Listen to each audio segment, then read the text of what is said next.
Amén. Y recibimos con un fuerte aplauso a nuestra hermana Marjorie Ovalle de Campo. La recibimos con un fuerte aplauso.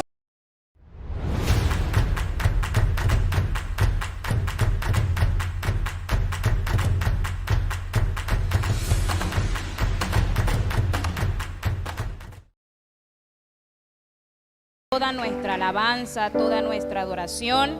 Él es digno de todo lo que en esta tierra existe. Y para eso yo le voy a invitar en esta tarde que usted se ponga de pie. Vamos a adorar al Señor una vez más. Vamos a crear una atmósfera especial para recibir la palabra del Señor. Amén. ¿Cuántos saben que Dios es santo? Él es digno y por eso nosotros debemos alabarle solamente a Él, porque Él lo merece todo. Digno es Él, Cordero Santo. ¿Cuántos pueden decirlo? Santo, santo es Él. Levantamos en esta tarde un nuevo canto. Levantamos nuevo canto al que en el trono está. Vamos a decirle digno y santo una vez más. Digno y santo es el Cordero.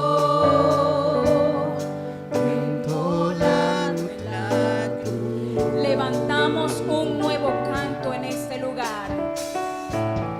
Levantamos. Vamos, levántese el nuevo canto en esta hora. Canto al que en su trono está. Y le decimos santo, santo, santo.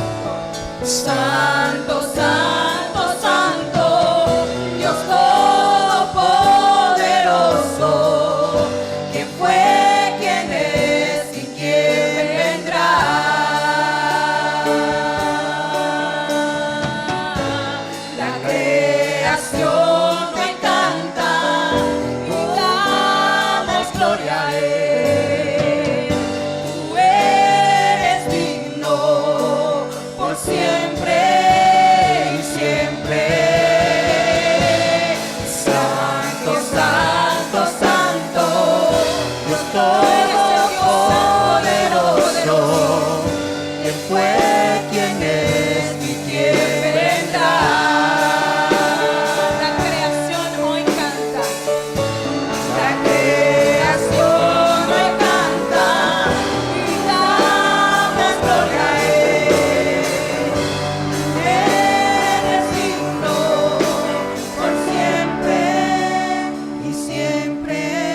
Dios todopoderoso. Vamos a reconocerlo. ¿Quién fue, quién es y quién vendrá? La creación hoy canta.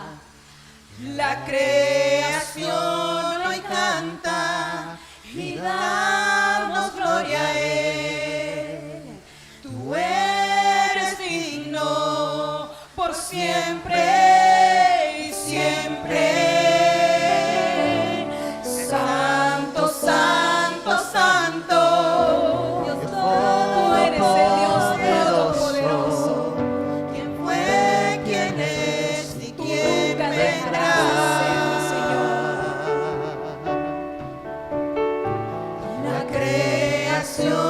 Hoy canta y damos gloria a Él. Tú eres digno por siempre y siempre. ¿Cuántos pueden dar un fuerte grito de júbilo en esta mañana? Pueden tomar asiento. Leímos el libro de Nehemías, capítulo 8, desde el verso 1 hasta el verso 12. Cuando nosotros relatamos o vemos la historia en el libro de Nehemías del capítulo 8, tenemos que remontarnos a la historia que tenía el pueblo de Israel. Antes de que Israel fuera libertado de Babilonia, tenemos que recordar que el reino del pueblo de Israel fue dividido en dos reinos, el reino del norte, el reino del sur. Pero el reino del sur fue puesto bajo el castigo del reinado de Babilonia. Cuando nosotros vemos la historia del castigo de Israel bajo el reinado de Babilonia, el profeta Jeremías había profetizado 70 años antes de que el pueblo de Israel iba a ser castigado, pero iba a ser libertado, iba a tener un tiempo de libertad.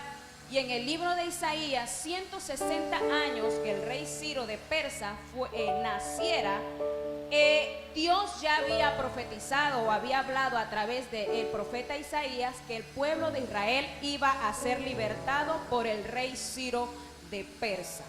Nosotros podemos ver aquí que el Señor siempre tiene el control de todo antes de que todo pase. Cuando vemos de que ya el pueblo de Israel a través del rey Ciro es libertado, ocurren 3 viajes. Los 3 viajes, uno de ellos está dirigido por el líder Zorobabel, el otro está dirigido por el líder Esdras y el último y tercer viaje está dirigido por el líder Nehemías. Sin embargo, como nosotros vemos en el capítulo 8, Esdras fue el encargado de leer el libro de la ley delante del pueblo, y para ello nosotros debemos conocer quién fue Esdras para ser escogido para leer el libro de la ley. Porque bien pudo haber sido Nehemías, que es uno de los líderes que está dentro del grupo de Jerusalén, o pudo haber sido cualquier otro. Sin embargo, Esdras es el elegido para leer o tomar este privilegio.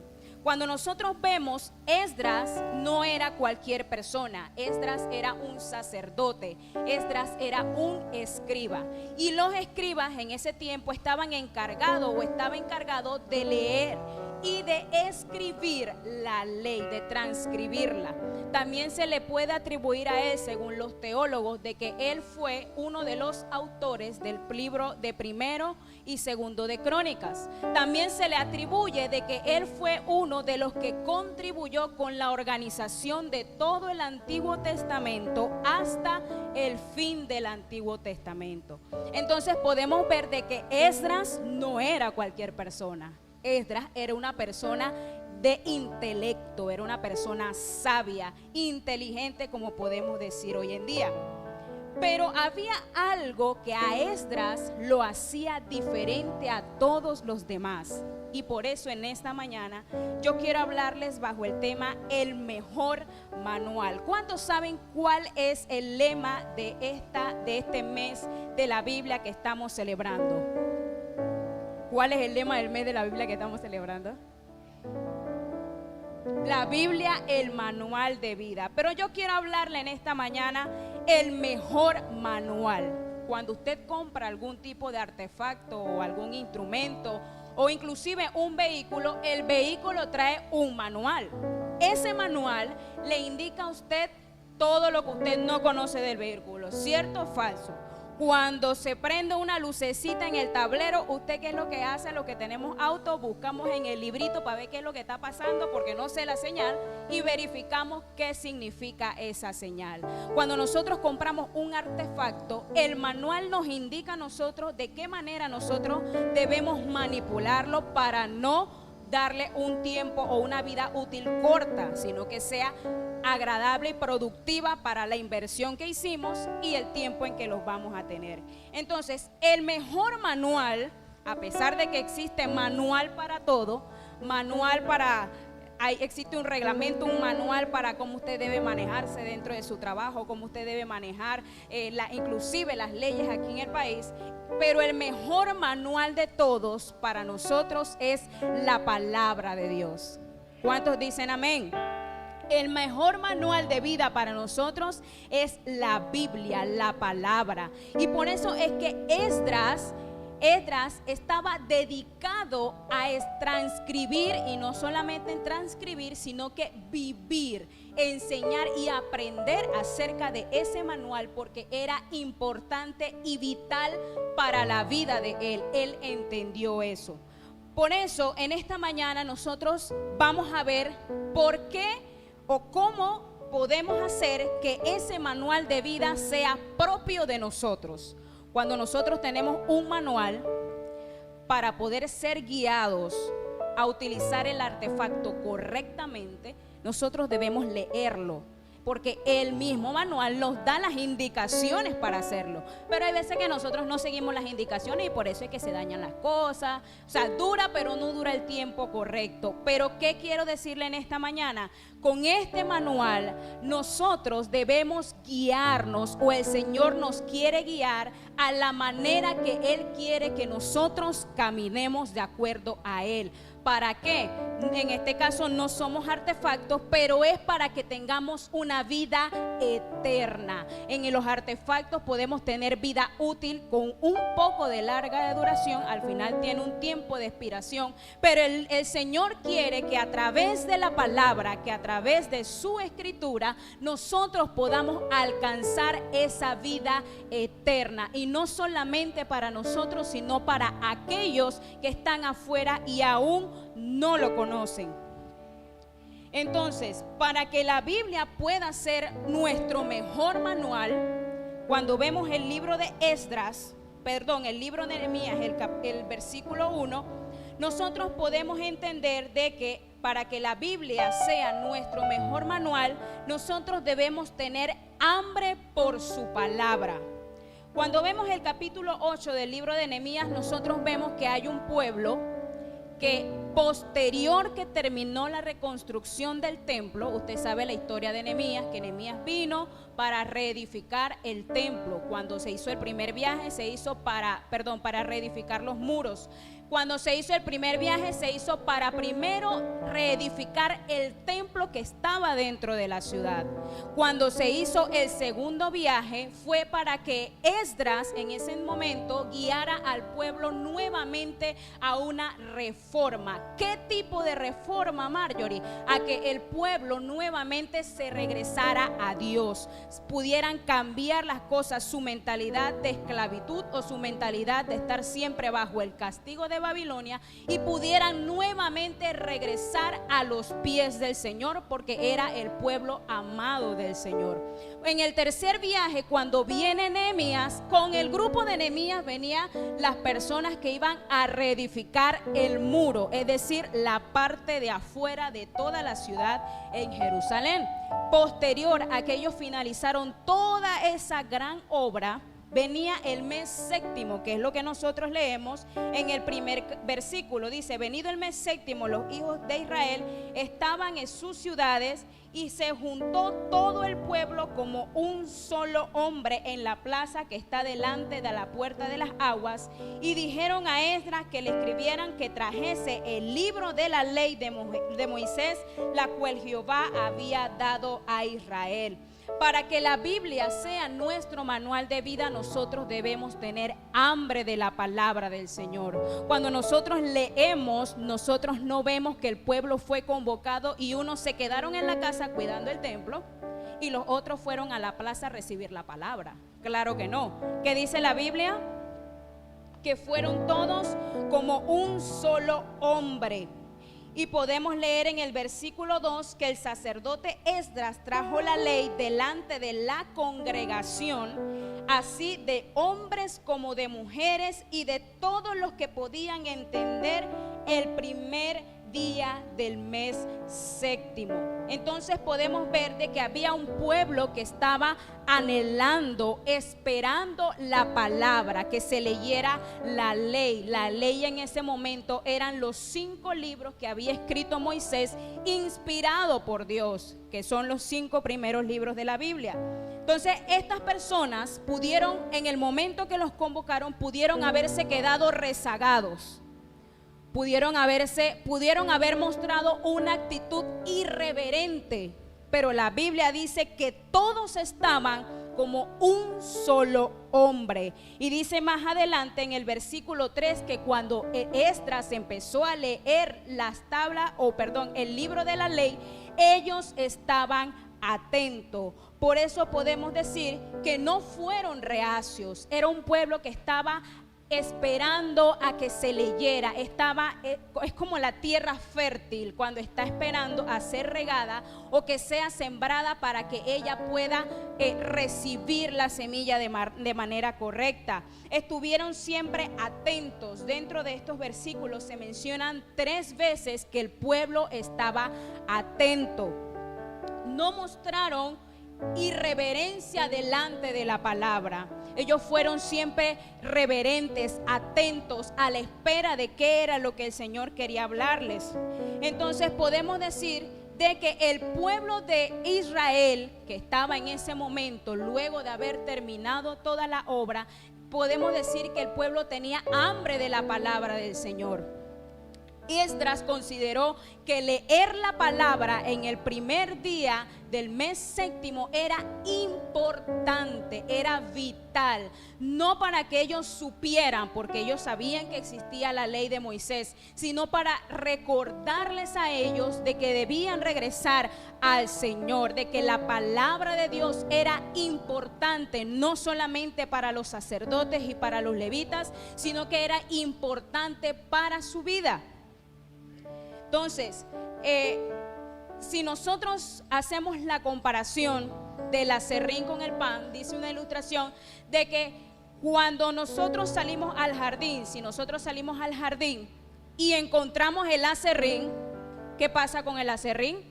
No es importante para nadie, simplemente queda allí tirado en el suelo. Sin embargo, si nosotros tiramos migajas de pan al jardín, van a venir los pajaritos a devorárselos, a pelear por ellos. Así es la palabra del Señor para nosotros. Hay muchos cristianos que hoy en día solamente se conforman con el aserrín, pero el aserrín no hace nada, el aserrín no alimenta la vida del cristiano. Sin embargo, la palabra, la comida del Señor sí alimenta, sí es necesario para nosotros para cubrir todo lo que en nosotros haya. Por eso es que cuando nosotros somos verdaderamente hijos de Dios, la palabra del Señor no pasa a un segundo plano.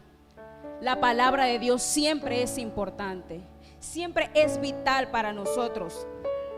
Y nosotros debemos tener hambre porque la palabra satisface nuestras necesidades espirituales. Cuando usted tiene una necesidad espiritual, cuando usted tiene algún problema, alguna circunstancia que no sea física, sino que es emocionalmente entre usted y Dios, el Señor siempre trae palabra a su memoria. Siempre usted aquí va a encontrar palabra para que esa necesidad sea cubierta, para que esa necesidad sea totalmente sanada. Cuando nosotros tenemos hambre del Señor, nosotros podemos crecer en el Señor, y eso lo vemos en Primera de Pedro capítulo 2 versículo 2. Vamos a ir rapidito allá.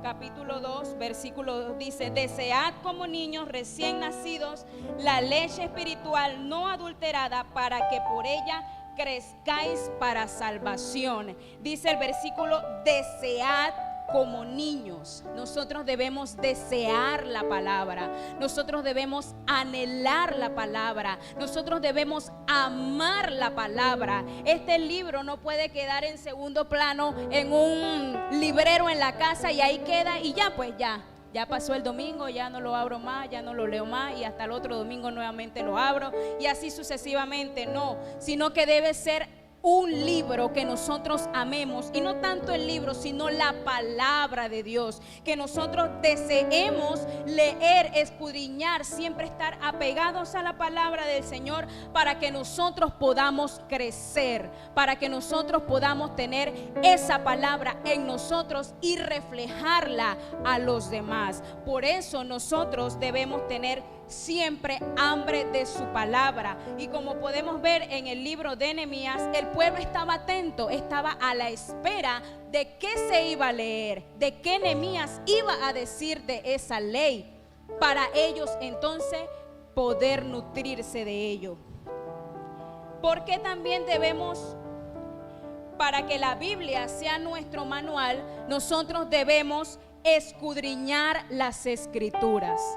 Y cuando nosotros hablamos de escudriñar las Escrituras, no es solamente leerla, porque de leerla todo el mundo lo hace. Nosotros leemos un libro y bueno, hasta ahí llegó el libro y ya. Nos aprendemos la historia y estaba bueno el libro.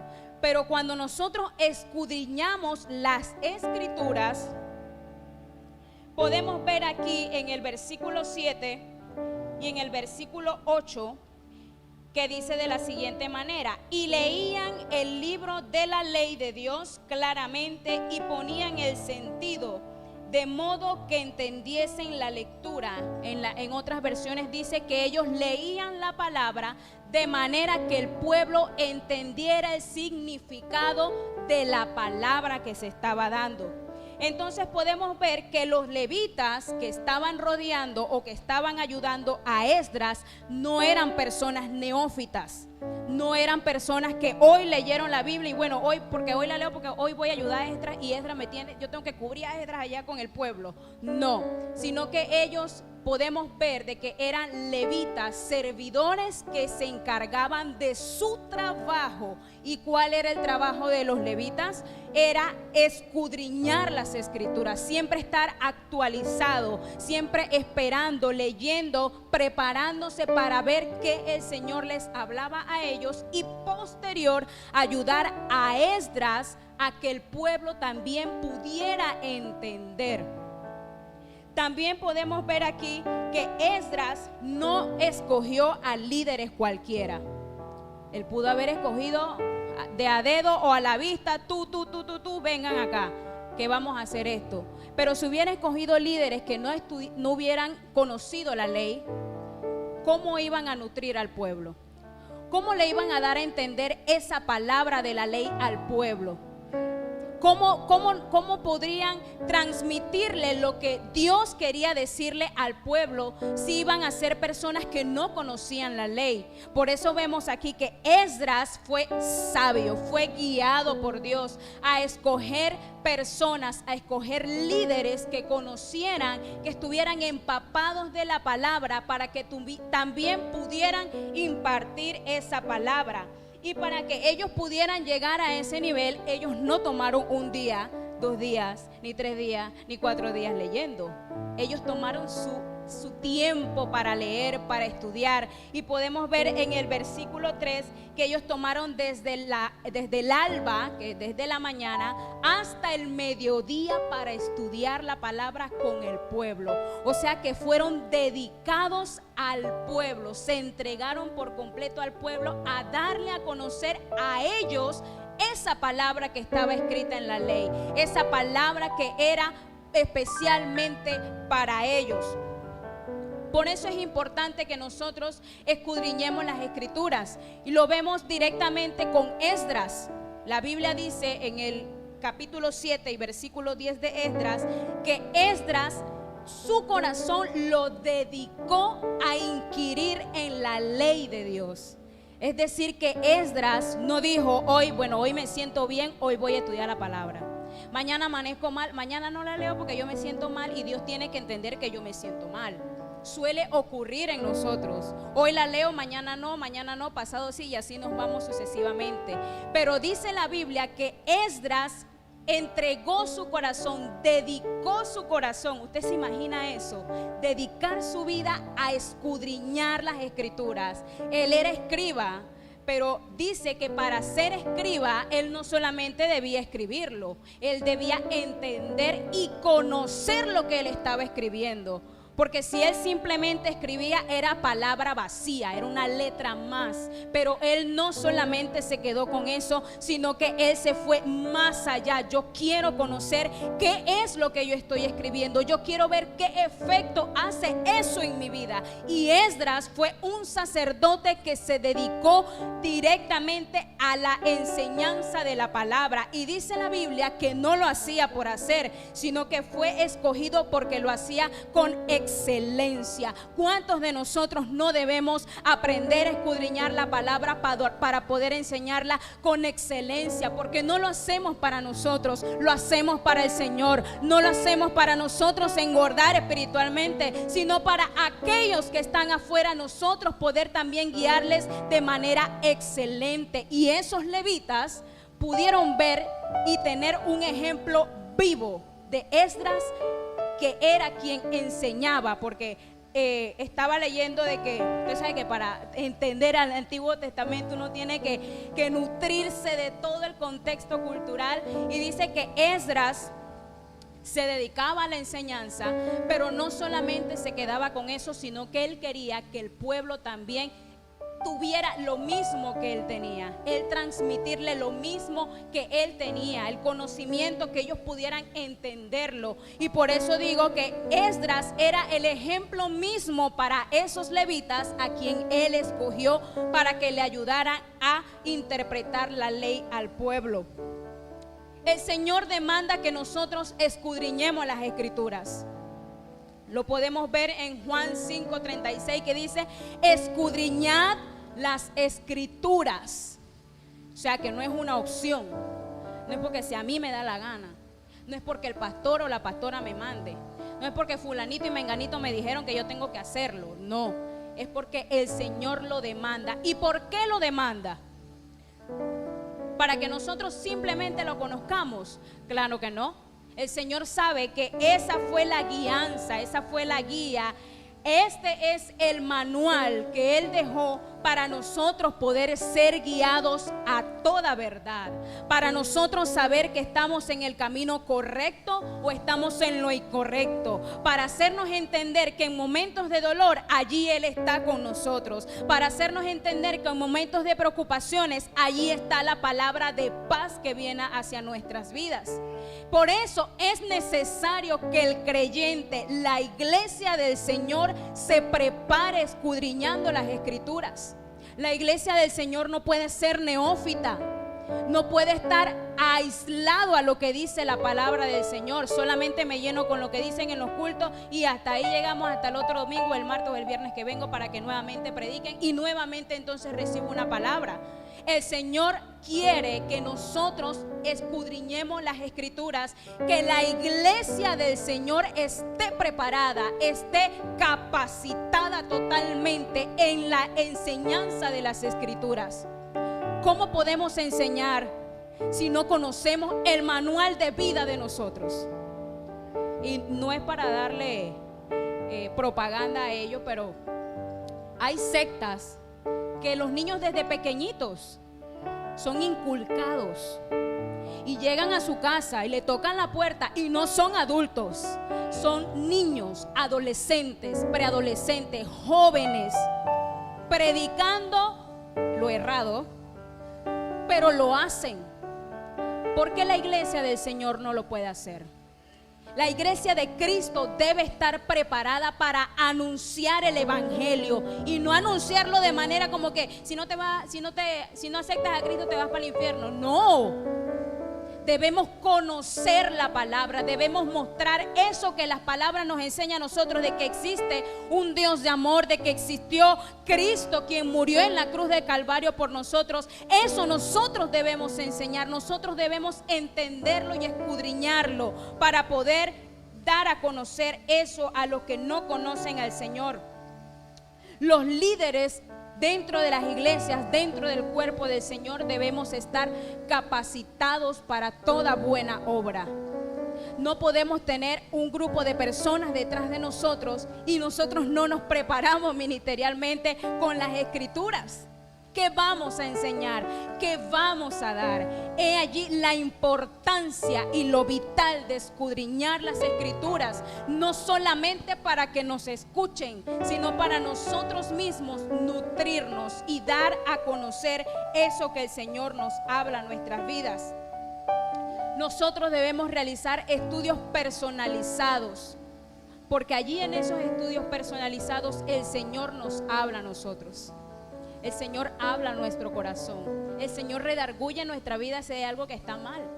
El Señor siempre da esa palabra de una necesidad que nosotros quizás hemos omitido o quizás queremos obviar. El Señor da esa palabra para cubrir eso que estamos necesitando.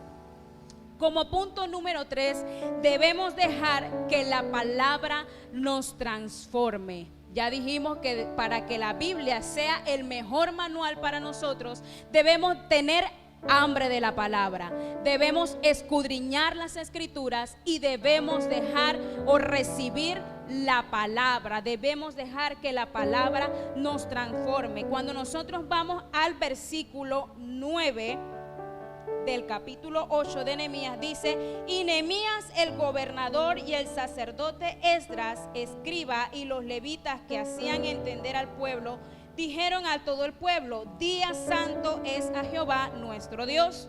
No os entristezcáis ni lloréis, porque todo el pueblo lloraba oyendo las palabras. Ahí podemos ver que había un pueblo que estaba sensitivo a la palabra del Señor, que había un pueblo que estaba recibiendo esa palabra. Porque como bien podemos escuchar la palabra, pero si nosotros no abrimos nuestro corazón, si nosotros no nos disponemos a recibir o dejar que esa palabra entre en nuestras vidas, de nada sirve, porque la vamos a escuchar, va a entrar por aquí y va a salir por acá y no va a hacer ningún efecto. Pero la Biblia habla de que este pueblo, después de todo lo que había pasado, después de todo el castigo que ellos habían tenido, después de haber realizado todo el trabajo de la reedificación de la ciudad nuevamente, del templo, de los muros, dice que ellos estaban atentos a la palabra y que ellos en ese momento, cuando se leyó la ley, ellos quedaron estremecidos. Ellos pudieron reconocer que la condición en la que ellos estaban no era la correcta. Ellos pudieron entender que la condición en la que ellos estaban en ese momento no era la adecuada para presentarse delante del Señor. Y aquí hay un punto muy importante que hay que resaltar.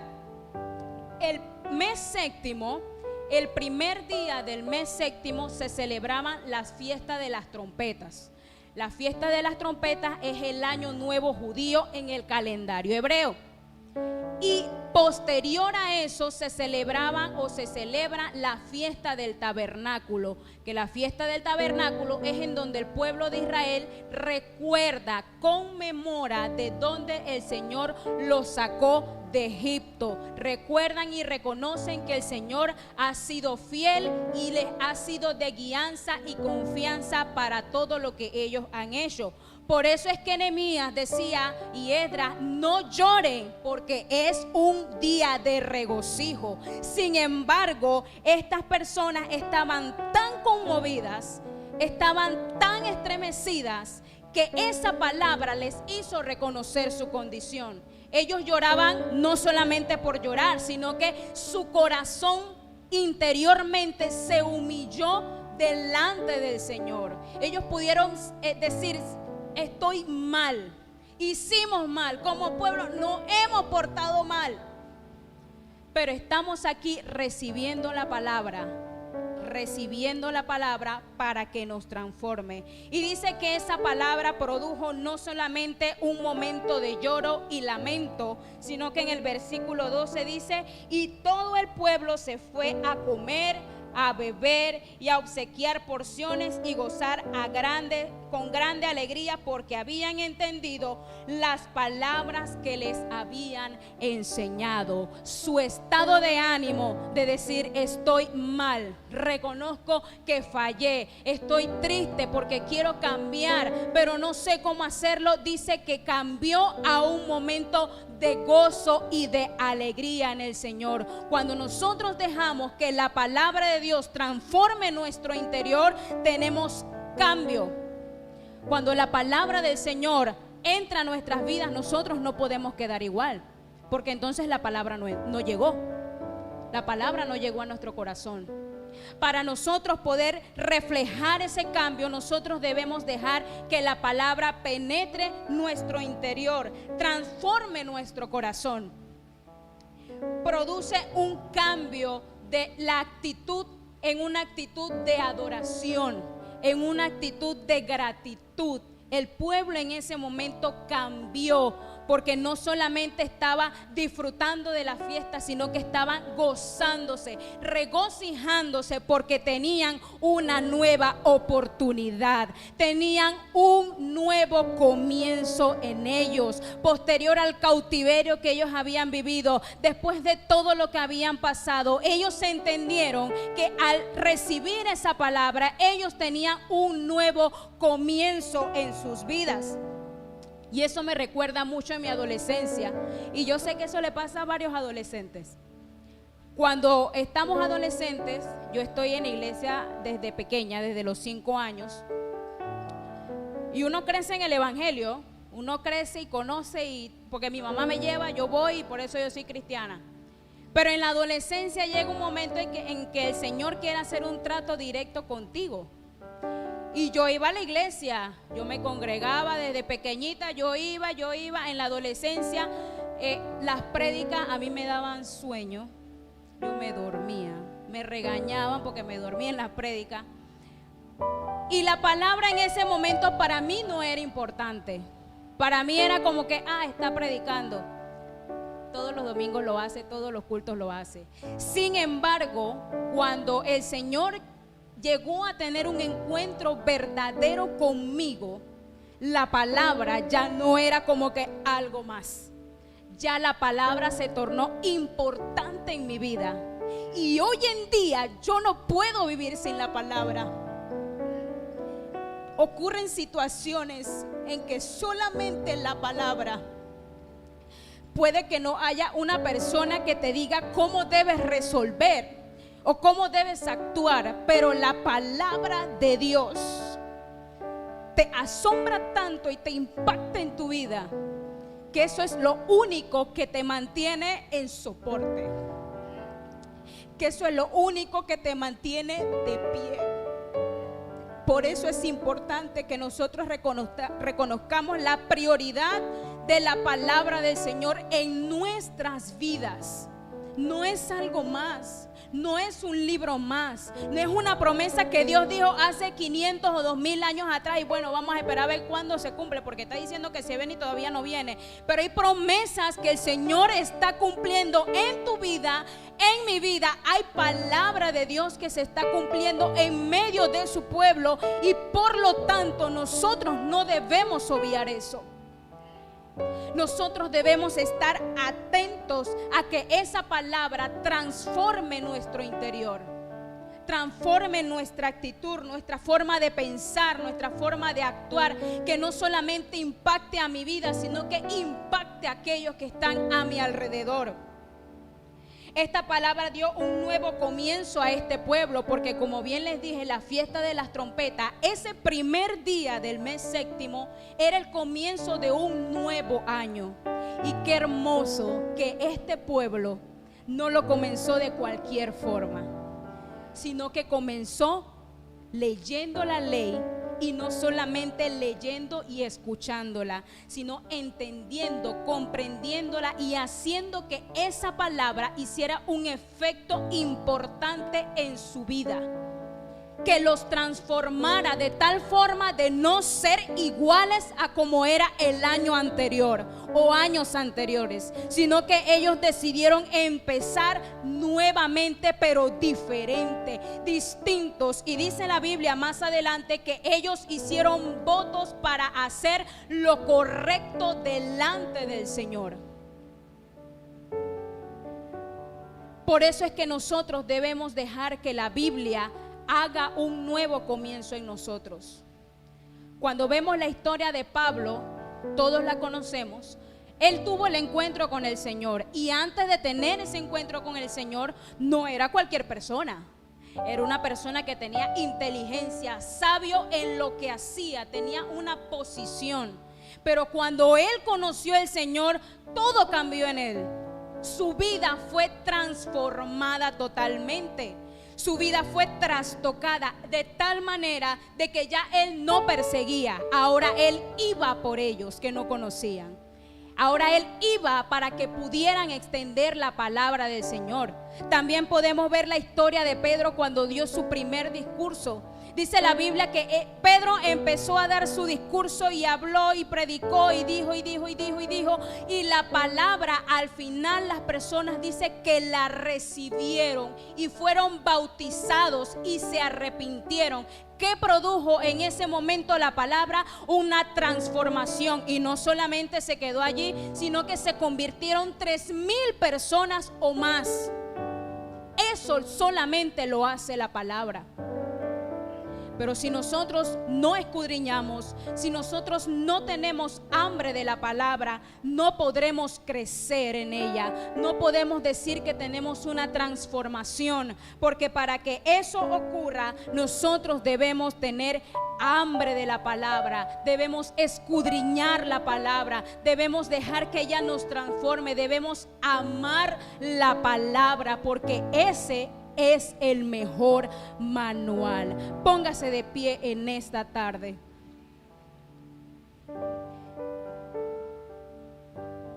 El pueblo de Israel en ese momento pudo haber actuado de cualquier otra forma. Pudo haber tomado su esquina y decir: yo no voy para ningún lado, yo la puedo escuchar desde mi casa y aquí yo la recibo, no hay problema. Pero dice que ese pueblo, y a mí me causa tanta admiración de que ese pueblo decidió ir y atender la palabra. La importancia de la palabra en la vida de nosotros debe ser, que digo, alta. Debe estar sobre todas las cosas, porque esa es la que nos mantiene con vida hoy en día. Esa es la que siempre nos está dando palabra de aliento, palabra de bendición a nosotros, la que siempre nos recuerda la promesa de que un día el Señor ha de venir a buscar a su pueblo. Por eso es que usted y yo no estamos aquí por el gusto. Usted y yo no estamos aquí perdiendo el tiempo. Nosotros estamos confiando en lo que su palabra dice. En eso estamos confiando. Por eso en esta tarde yo quiero invitarle a que usted levante sus manos y cierre sus ojos. Y vamos a estar orando allí. Señor, en esta tarde te doy gracias. Gracias, Señor Jesús, porque esta palabra fue expuesta, mi Dios. Yo te pido que a cada uno de mis hermanos, Señor, tú pongas en nosotros el hambre, Señor, la sed de saber de tu palabra, de poder escudriñar tu palabra, de que tú nos des tácticas, técnicas, mi Dios, para que podamos entender tu palabra. Quizás la leemos y no la entendemos, pero tú, mi Dios, eres el dador de ella. Tú fuiste quien la inspiraste. Tú eres el Dios todopoderoso, quien ha dado y la ha dejado para guianza de nosotros. Gracias, Señor. Gracias, Señor Jesús. Gracias, Padre. Siga orando allí donde está. Gracias, Dios. Inmolado en la cruz,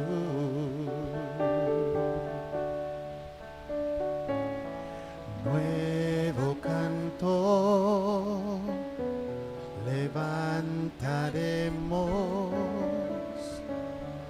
al que en su trono está. Amado Dios, te damos gracias, Señor, por esta palabra. Te damos gracias, oh Dios, porque es esa palabra viva y eficaz la que penetra, Señor, en nuestro corazón. Esa palabra que nos hace entender, oh Dios, los planes y propósitos que tú tienes para nosotros. Te damos gracias, Señor. Exaltamos y glorificamos tu nombre, Dios, y te pedimos, Señor, que esta palabra no caiga, Señor, en una tierra infértil, Señor, sino que cada uno de nosotros recibamos esta palabra con agrado, Señor, pero también, oh Dios, que produzca los frutos esperados, Señor. Que no sea, Señor, como la semilla que cayó entre piedras y se ahogó, oh Dios, sino que en esta tierra fértil, en nuestro corazón, pueda brotar, Señor, los frutos de tu palabra, y que podamos, Señor, crecer en sabiduría y en entendimiento, Señor. Que podamos, Señor, ver en nosotros los cambios que tu palabra palabra hace, Padre. Te damos gracias, Dios, en el nombre de Jesús. Amén y amén. ¿Cuánto les dan un aplauso al Señor? Le damos gracias al Señor por su palabra. Y así como esta palabra nos ha ministrado, nos ha edificado, asimismo yo sé que en los próximos cultos vamos a estar recibiendo palabra del Señor que nos va a hablar y que nos va a hacer entender. Y me llamaba mucho la atención el versículo 8 que dice: y leían en el libro de la ley de Dios claramente y ponían el sentido de modo que entendiesen la lectura. O sea que no es lo mismo leer que comprender. Muchas veces me ha pasado en la Biblia y en los libros seculares que yo leo, hermanos, puedo leer una página entera y después yo dije, ¿qué yo leí?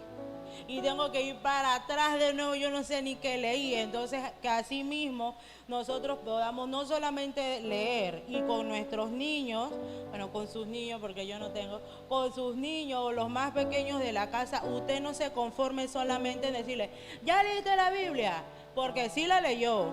¿La entendió? Probablemente no. Entonces la pregunta que te ¿ya entendiste? ¿Qué entendiste? A ver, porque quién sabe, está leyendo Salmo 23 y está entendiendo algo que no es. Entonces es importante que nosotros procuremos que ellos entiendan la palabra del Señor, así como predicó nuestra hermana Marjorie, y yo no voy a predicar, amén. Así que vamos a continuar con el punto de las ofrendas. Mientras mis hermanas Ujieres se preparan, les anunciamos que tenemos nuestro culto de oración los días martes, presencial y virtual. Tenemos también nuestro culto presencial y virtual los viernes, culto de poder, los días domingos, nuestro culto de victoria. También tenemos los días sábados ayuno congregacional, si puede venir los sábados a las 9. En las madrugadas tenemos Madrugando con Jesús de lunes a viernes. Los lunes, miércoles y viernes a las 3 de la mañana. Y los martes y jueves a las 6 de la mañana para que todos nos conectemos. Los días miércoles tenemos estudio bíblico. Así que, hermano, en esta casa hay abundancia de palabra.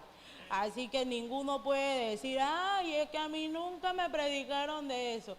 Sí se predica y nuestra parte es que durante el día, entonces yo personalmente medito en la palabra del Señor. No podemos esperar que todo lo vamos a recibir aquí, amén. Así que vamos ahora sí, a pasar y a depositar nuestros diezmos y ofrendas. Puede pasar la primera fila, la segunda fila.